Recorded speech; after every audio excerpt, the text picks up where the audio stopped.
Dogs on the move. It's gonna be sad. We'll miss her. We know that she's going to a great life in Connecticut. We have the important reason why some Irving dogs are taking a long trip to the northeastern United States.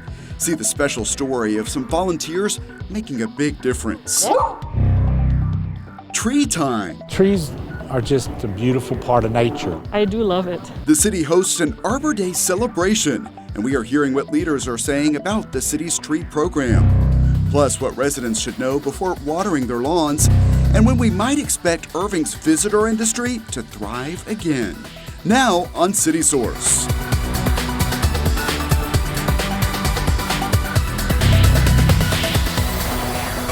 Women have a chance to learn how to help protect themselves from violent crime. Hello and welcome to City Source. I'm Thomas Gandy.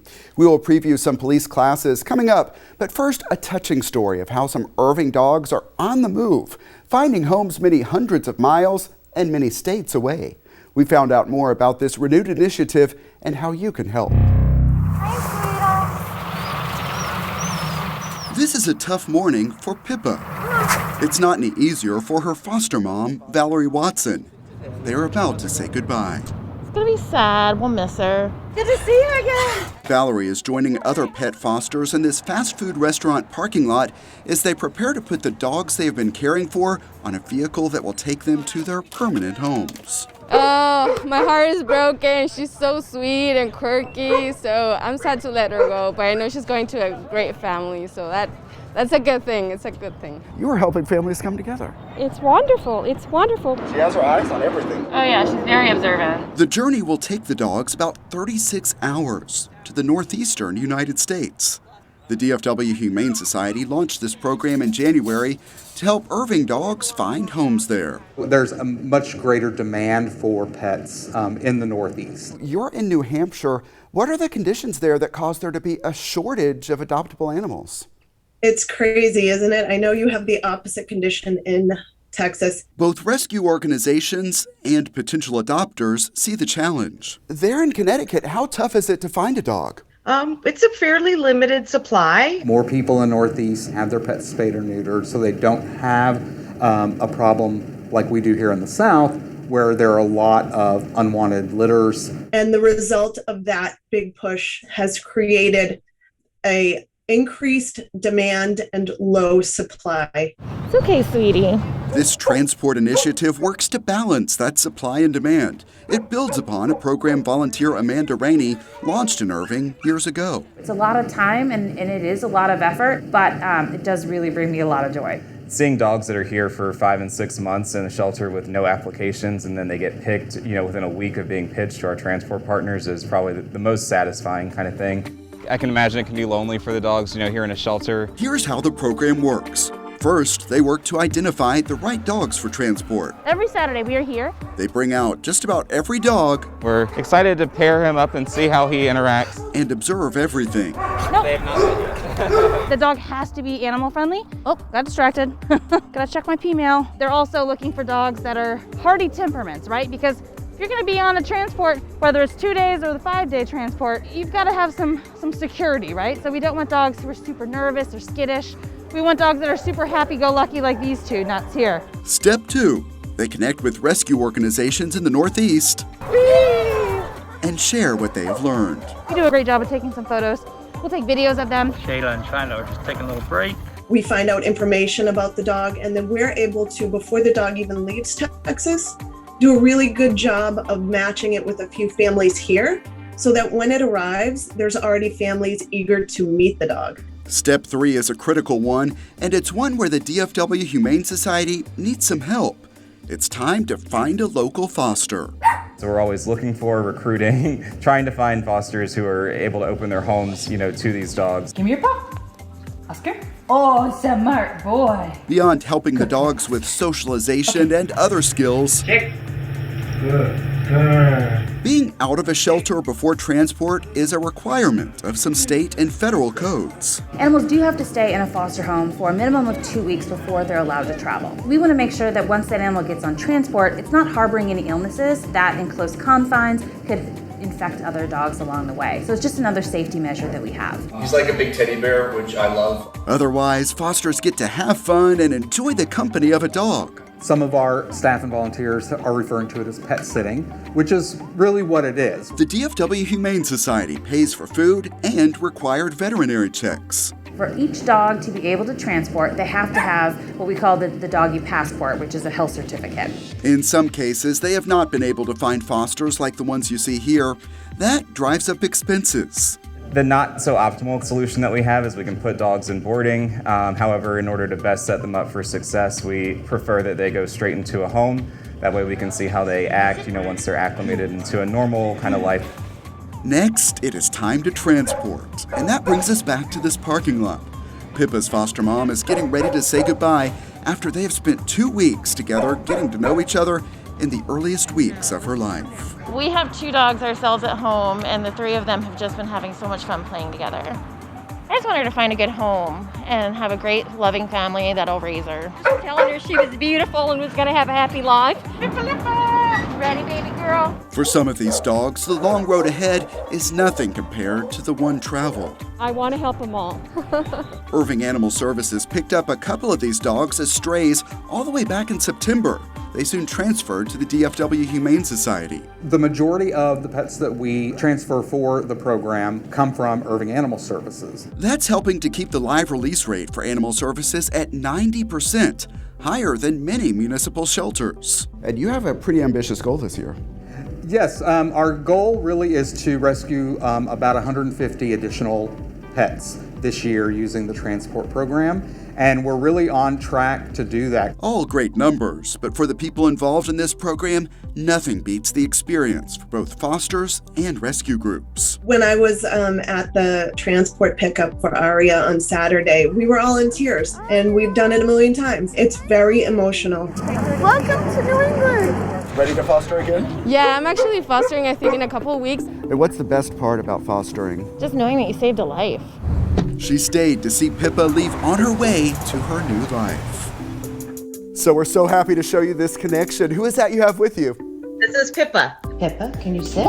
I'm really appreciative to anybody who fostered her down in Texas, and if she has brothers and sisters or cousins, we here in Connecticut, I had so many people ask me if I was going to keep her because they wanted to adopt her. While there is only one Pippa, there are many more Irving dogs on the way to the Northeast thanks to volunteers, fosters, and rescue groups working to match these dogs with loving families. Oh, there you are. Do you see yourself? So great to see them come together. And some people ask about the safety of those transport services. The DFW Humane Society and its volunteers only use services that they have checked out and that meet all USDA regulations for transport. Those regulations address standards for cleanliness and make regular stops for walks, just to name a couple. And as I mentioned in the story, the biggest need right now is for more fosters. You see the website on your screen to sign up or learn more. It is about a 2 to 3 week commitment. The DFW Humane Society will cover vet costs, food, and other needs. May is the month for National Travel and Tourism Week. Of course, we have all seen that COVID-19 significantly hurt the hospitality industry. So is there still something to celebrate this year? Let's get an update from Irving Convention and Visitors Bureau Executive Director Maura Gast. Thanks so much for being here, Maura. Glad to be here, Thomas. Thank you.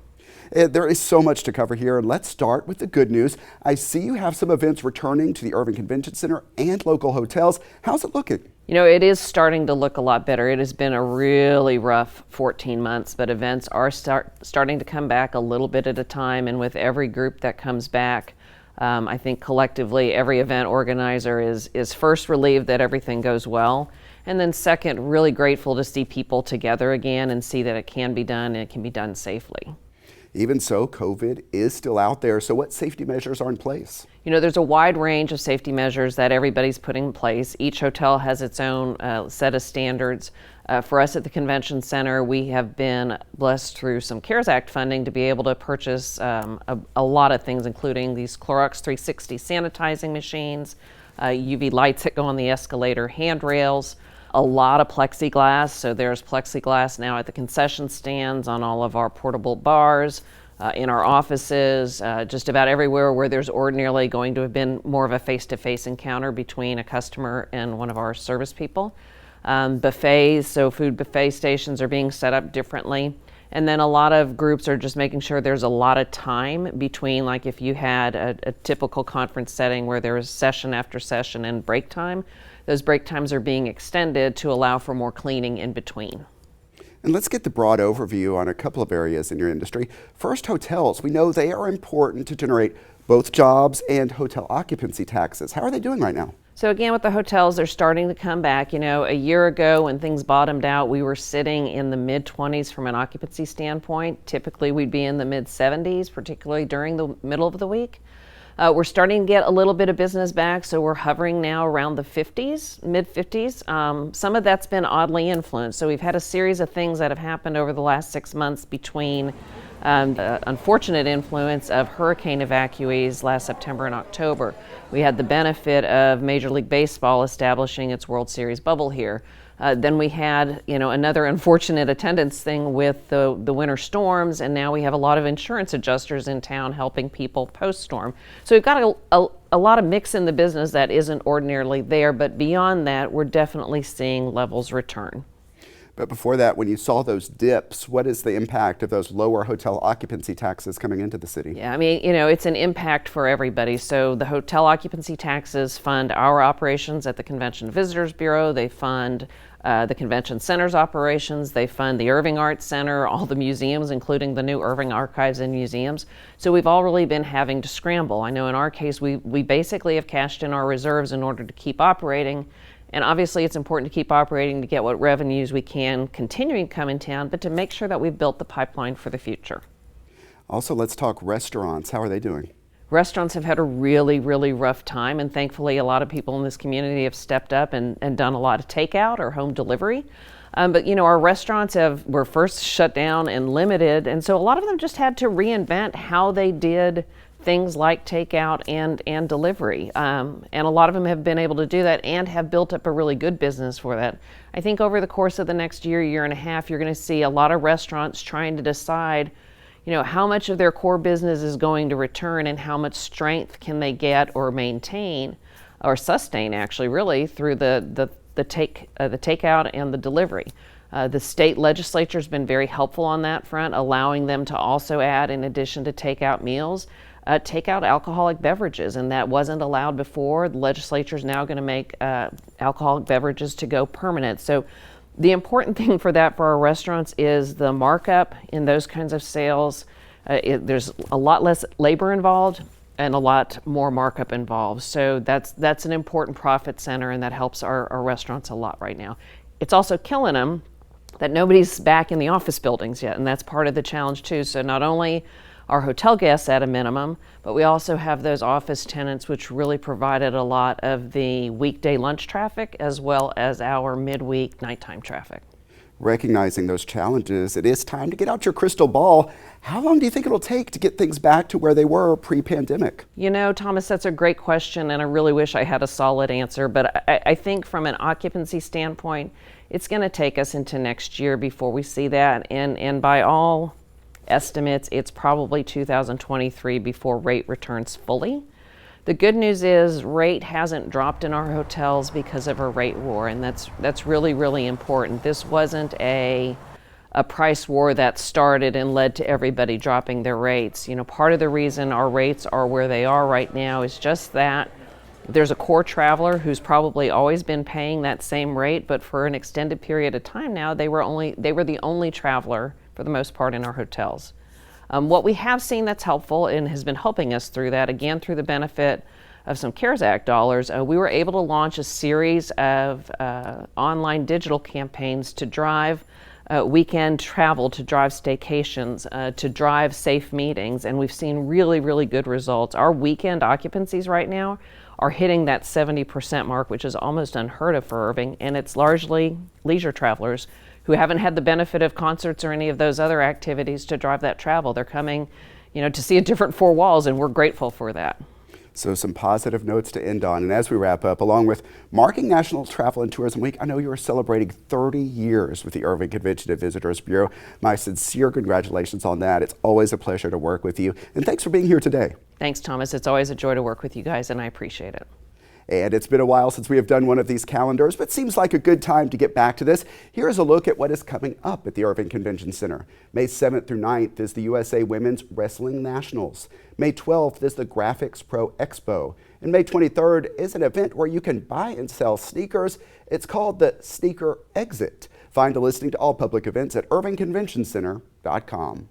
The city of Irving marked Arbor Day with a special event at Center Park. It featured giveaways, the opportunity to talk with experts, and more. We checked out the scene. Today is Arbor Day. It's just a great way for us to be together and talk to the residents about the environment. Today we wanted to tie in mental health and physical health with trees. We're trying to promote healthy trees equals healthy lives. With this pandemic year, a lot of craziness going on and a lot of people have suffered losses. We're trying to promote getting out into the parks and using our trails, enjoying Mother Nature. Arbor Days is very important just to get the environment back. Plant more trees, let people, I guess, be aware of everything it is and how important it is to have trees.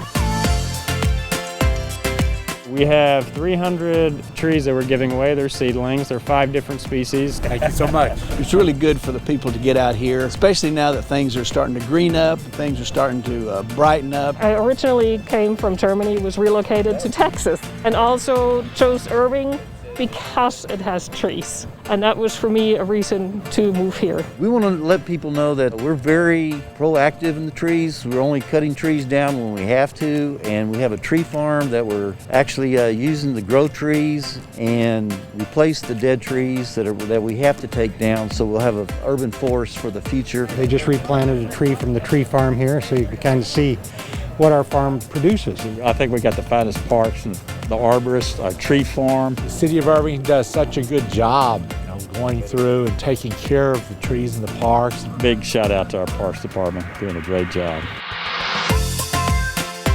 We have booths set up. They can come out and see. They can ask questions. We have the Irving Water Department in that direction. We have the vector control. Vector control is the people who spray for mosquitoes. Many stations with a lot of nice people to talk to, keep Irving beautiful here. And we have our solar oven. So we're promoting eco-friendly options, just anything that gives the environmental message to the residents of Irving. Great to have everybody out. Everybody needs to get out and enjoy themselves a little bit and see what we have in our parks department and get a chance to visit with these people about everything that they do in our community.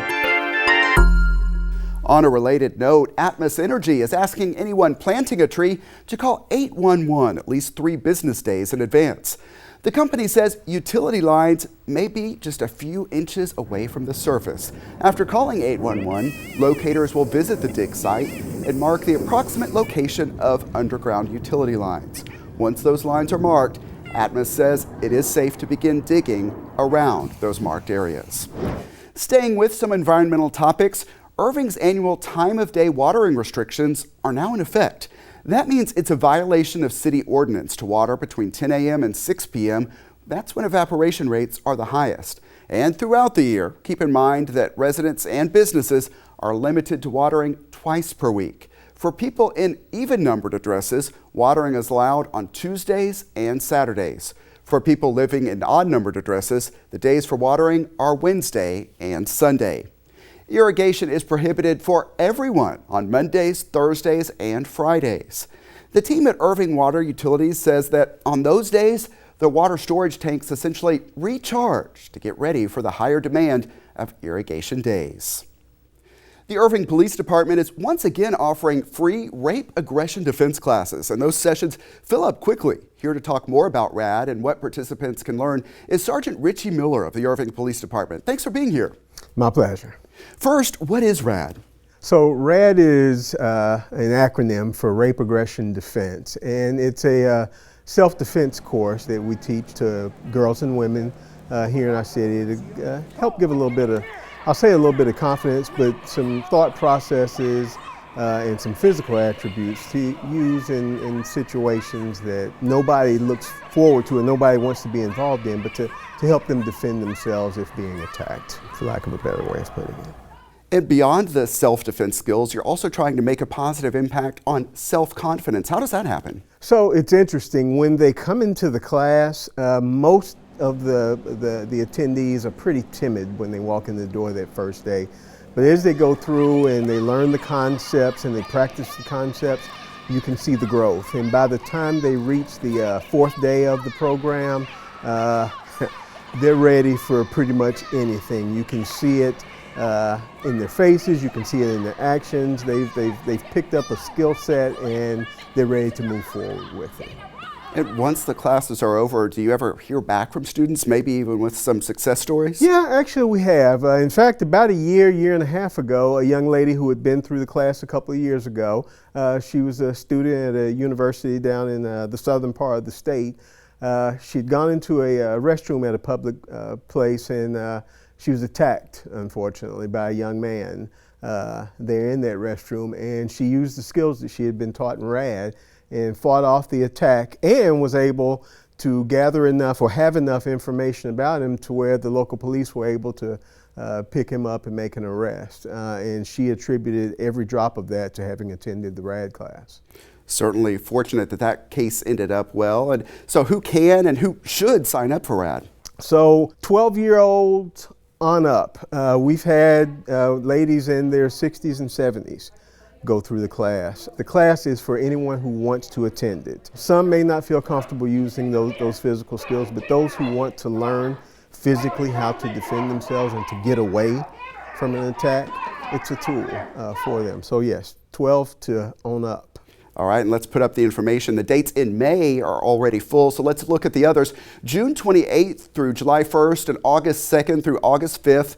Those dates are open to girls aged 12 to 18. To register, contact Heidi Medina at hmedina@cityofirving.org or call 972-721-2544. Sergeant, what else do we need to know about these classes? Well, with those classes, it started years back, and it's not just RAD that they're being taught in those classes.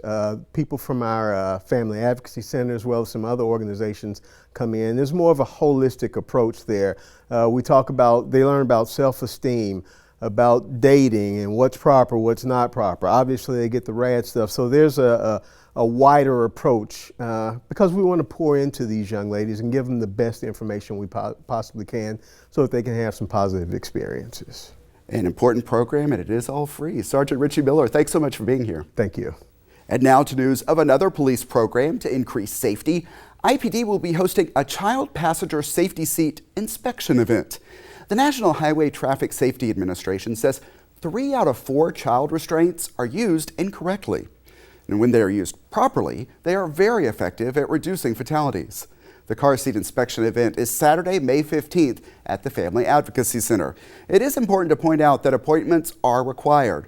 The phone number to call for those appointments is 972-721-2544. Irving residents have a chance to learn more about World War I.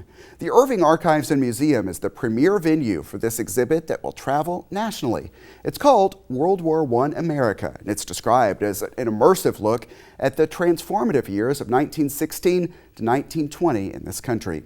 The exhibit is open through May 25th by reservation only. Make those reservations at irvingarchivesandmuseum.com. Use the code FRIENDS21 and the Friends of the Irving Museums will cover your admission fee while supplies last.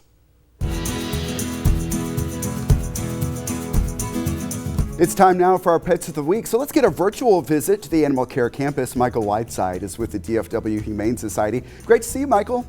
Good to see you too, Thomas. All right, and we talked a little bit. What is the name of this first dog you have to talk about today? So it's a really interesting one, but he's an interesting dog as well. The first one we're going to talk about is his name is E2 Oh Boy. E2 Oh Boy? There has to be a story there. Well, yes. Initially, he was adopted from us when he was about 4 to 5 months old, and his name at that time was Oh Boy, O-B-O-Y. The adopter unfortunately had to bring him back because he had to take care of his elderly parents, and the owner had renamed him E2, which is the sun in Native American. So we just kind of combined the two when we brought him back in, and so now he is E2 Oh Boy. And he's a fun dog to be around? He's fantastic. I mean, the E2 portion of his name definitely fits because he has such a sunny personality. He is very active, he's energetic, he loves to play with toys. I mean, if you give him a toy, that will keep him occupied for quite a while. We also know that he loves playing with other dogs because we have put him with other dogs to test for dogs for the transport program. So he's just a fun guy. He just needs a place to run and play and get out some of that energy, and somebody that'll just really spend some time with him, give him the love he needs. You mentioned that transport program. I want to talk more about that in a second, but first up, let's meet Buck. Yep, so Buck was another owner surrender. He was adopted from us when he was about 4 months old. He's now about a year. The owner had returned him because they said they just didn't have time to take care of him because he was really energetic, which is a puppy. They're very energetic. But when Buck came back, we noticed that he was squinting a lot and his eyes would tear up. So we took him to the vet, and it turns out he had a condition called entropion, which basically means that his eyelid was turned inward. So the eyelashes and the eyelid were irritating his eye, which is what caused the squinting. So he had to have surgery to get that fixed so that it wasn't causing any more damage to his eye. That was about $800. So Buck is on our Guardian Angel Fund page right now. So if people want to donate to help cover the cost of his surgery, they can definitely visit our Guardian Angel page and do that. But he is an energetic guy. He's super friendly. Another one that just loves toys. He loves to play keep away with his toys. He's going to be a great dog for any family, really. Yeah, we have a second to talk a little bit more about the pet transport program and fostering program. For people watching this segment as part of the full City Source, you saw that story earlier on this program, and I think people may have the question about the relationship between Irving Animal Services and where you work at the DFW Humane Society. How can an adoption at the DFW Humane Society make a difference at Irving Animal Services? Well, you know, the main key with that, because of our partnership, is that when we transfer a pet and take in a pet at DFW Humane Society, the majority of those pets come from Irving Animal Services. So when we are able to pull a pet from them, that frees up a space in their side of the shelter for other animals that might come in, especially when they're getting overloaded with big dogs, which is kind of typical. Since it frees up that space and allows them to take in more pets, it helps them keep up their live release rate, which typically averages around 90%, especially for city shelters. 90% live release rate is an amazing accomplishment, and the city is great. Irving Animal Services is great at doing that, getting the animals out of the shelter. But with the foster program now, where we can get animals on transport, that allows us to rescue even more pets from Irving Animal Services and get them out of a shelter environment and into a home, in addition to the animals that we're already transferring that go up for adoption. Some good background and important context there. I appreciate it, Michael. Thank you, Thomas. I appreciate it. All right, and the best way to adopt right now is to call the Animal Care Campus and make arrangements to meet. DFW Humane Society's number is 972-721-7788. For Irving Animal Services, call 972-721-2256. Also, check out the websites you see on your screen.